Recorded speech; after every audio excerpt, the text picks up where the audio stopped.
I've been going through my brain about where is a good place to start. Because although child abuse seems like the most logical because it's at the beginning,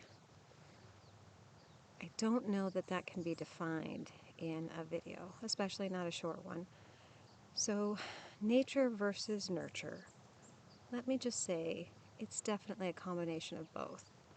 I am the oldest female of 10 children, 7 boys, 3 girls. My next sister is 10 years younger than me. We had the same mom and the same dad, the same DNA, but let me tell you, we are all different people. Some have these quirks, some have those quirks. A lot of us do have some of the same quirks, but the DNA isn't necessarily what makes us who we are. But I think it does cause some differences as well. Our temperaments, our schedules, how much sleep we need, our physical activity level, that's going to be in your testosterone, estrogen, that's going to be your hormones and your bodily makeup.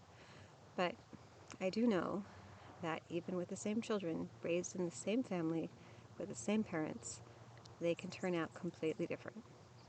So when you treat, sorry, it just reminded me of therapy too, you can't treat everyone the same way.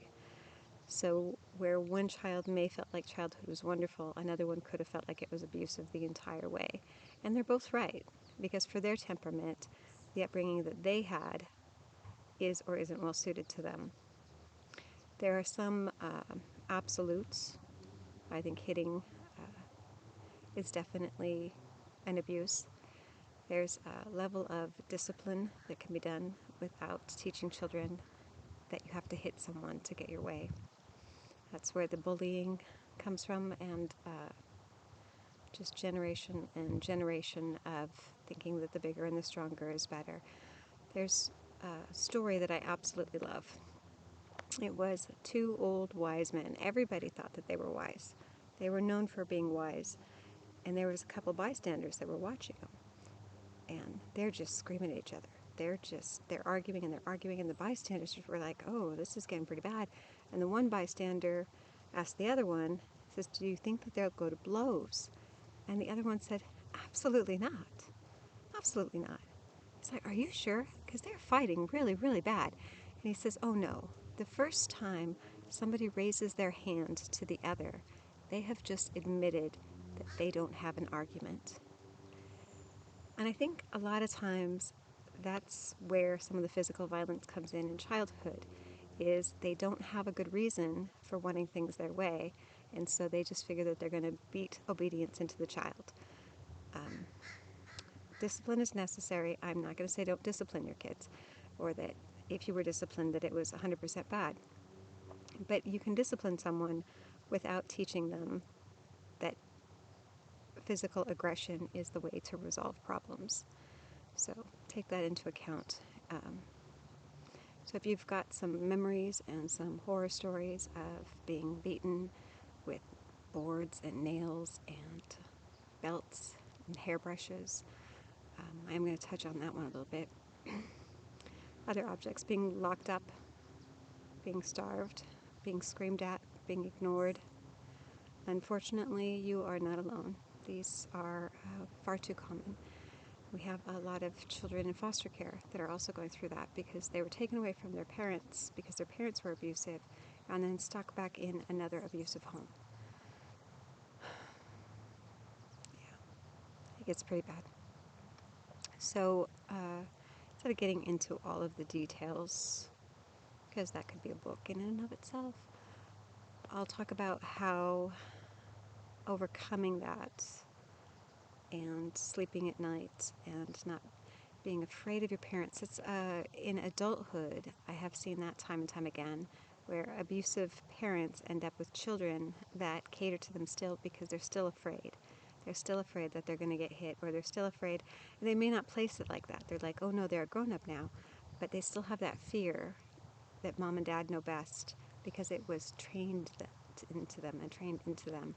That conditional training, repetitive, that's what they do in the military. They use repetitive, repetitive, repetitive until it becomes just a part of you. So in childhood, it's also a problem because at the same time You're learning how to read and write. At the same time, you're learning how to feed yourself. At the same time. So when you are learning your initial actions, reactions, responses, the way you should and shouldn't live your life is also the time that you're learning the conditioning that the guardians in your life gave you, regardless of if you want to. There's stories of people going the opposite. There's the direct and the indirect learning. So when you're learning your day-to-days, okay, you wake up, you do this, you get dressed, you da-da-da, and then this is when the hunger starts, or then this is when the beatings start, or this is when. So if you're conditioned that this is the daily schedule, when you're in those small years, and your brain isn't all the way formed, and you don't have logic, and you can't get away. That's the other thing about childhood. When I think about a lot of the childhood terrors and the angst and the growing up and feeling afraid all the time, when you're older, you can start making new choices, but you're conditioned that you can't. Because when you're smaller, you can't get away, you can't feed yourself, you can't support yourself. So you learn that whatever it was that you had to do at home to keep the peace, to keep the violence down, to get food in your tummy, to have your day-to-day resources met, that is what you need to do when you grow up. That's why children that are abused are generally pretty messed up when they're grown-ups, because they were taught that when I was a kid, this is how I ate, this is how I slept, this is how I survived the day. And so when they get older, they have that conditioning that this is what happens. Violence begets violence.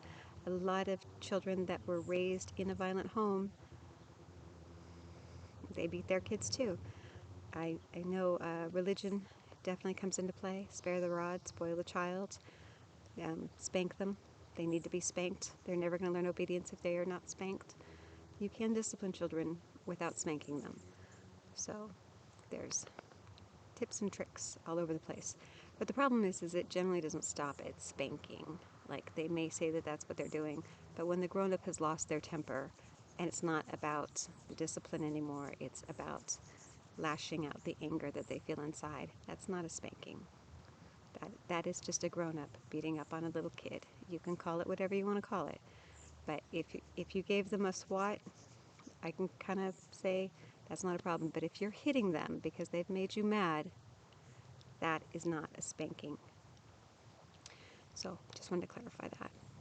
So it's that conditional training that I have to hide, I have to respond, I have to run away, I have to, or that something bad is going to happen and you don't know when and you don't know why and you don't know where.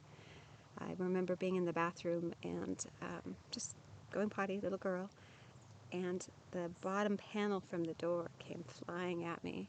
My dad had kicked in the door, like knocked it in, because he didn't have anybody to hit, basically, because he yanked me, and that's where things went from there. I remember sitting in my room, just on my bed, just quiet, and the door came down, and my dad threw a brand new baby, maybe a month old or so, he was still pretty small, across the room from my doorway.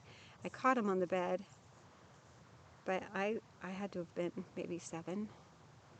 And of course the argument was that the baby was crying and mom wasn't home and I should know to take care of the baby. I didn't know the baby was crying. I didn't know mom was gone. But it's kind of terrifying when you're sitting there. And for years that was a nightmare and a issue. Because what if I hadn't caught that child? I mean, that could have been an entirely different episode. So then you have that fear too, growing up, that if you do something wrong and if you don't get it, somebody else can get hurt. It's a horrible way to live. So overcoming child abuse is a complex issue, and people go to therapy for years and years and years and years and years and still never have anything resolved. The nightmares and the terrors, they can subside. I don't really have very many. Sometimes when I think about these videos or some of the sections or some of the stuff and what I want in there and what I don't, I definitely get emotional again. And some of it's anger, Some of it's fear. What if I say the wrong thing to you? Or which is one of the reasons I didn't really want to do this station to begin with. Worry, stress. Yeah. Child abuse is a pretty intense issue. But if you're having problems getting over it, it makes sense. It's not something that just happened a long time ago. When you were learning to eat, when you were learning your day-to-day, everyday skills, you were also learning how to act, react, and behave. If you were raised in a violent home, that conditioning that violence is a normal part of day-to-day life becomes a part of your core. It's why a lot of people that were raised in violence end up in domestic violence, either as a victim or as a perpetrator. Hitting just begets hitting. There's just no easy way around that.